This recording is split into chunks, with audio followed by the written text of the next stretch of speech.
Welcome back to Yahoo Finance Live. We've talked a lot about price pressures hitting a lot of companies out there, and Tesla, it would seem, is no exception to the rule, as Elon Musk took to Twitter to respond to rumors about prices going up, and he blames the same thing we've heard from a lot of companies, just more expensive input costs, as he sees, as you can see here in this tweet, talking about major supply chain price pressures.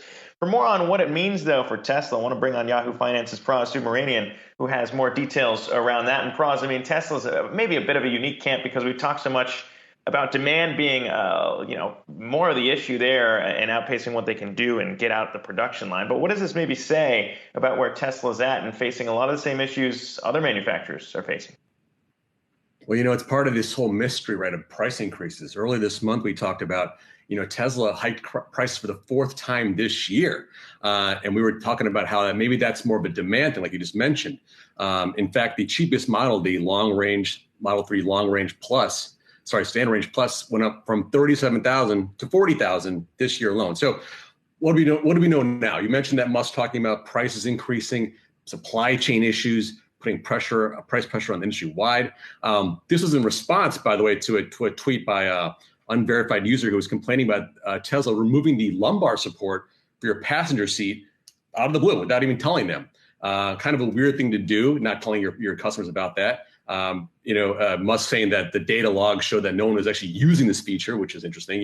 Maybe you save $100 there without that pump in that seat. So we're kind of seeing that, trying on these little pricing pressures hitting the bottom line. But I think that what we're kind of also talking about is Q2 production, right? We've seen that production numbers actually, it's spoken for. The cars have been sold, and now they're just trying to fulfill the backlog and create cars in Q3. So I think it's a double whammy here of price increases plus, a demand for EV cars really kind of hitting that mark.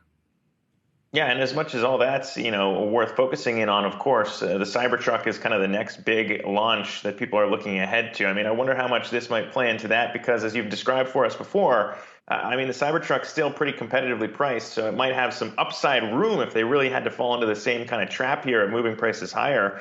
But how should people be looking at that launch, given some of these issues here now? The Cybertruck is interesting because 2 years ago, we got that whole big reveal, and then now we haven't heard much about it. We just seen like the prototypes going around town. We know that the cheapest Cybertruck would be around $65,000, which is, compares nicely to the F-150, the Lightning that we've seen here, that would be around 55 for that really kind of what model, the XLT, that they think most consumers will buy. So yeah, actually, the Cybertruck is interesting because we don't know what's going to happen with it. But we were seeing a lot more of these patent applications for that, retractable solar roofs, things like that you can see on that car. So I'm not confident that Tesla can actually control price with a new car, especially one that's so radical like the Cybertruck, when they've had so much experience with the Model Y production back in Fremont. The Cybertruck will be made in Texas, so that's going to be a different story altogether for Tesla. All right, Pras Subramanian bringing us the latest there, keeping us updated on the price pressures mounting at Tesla, but thanks for that.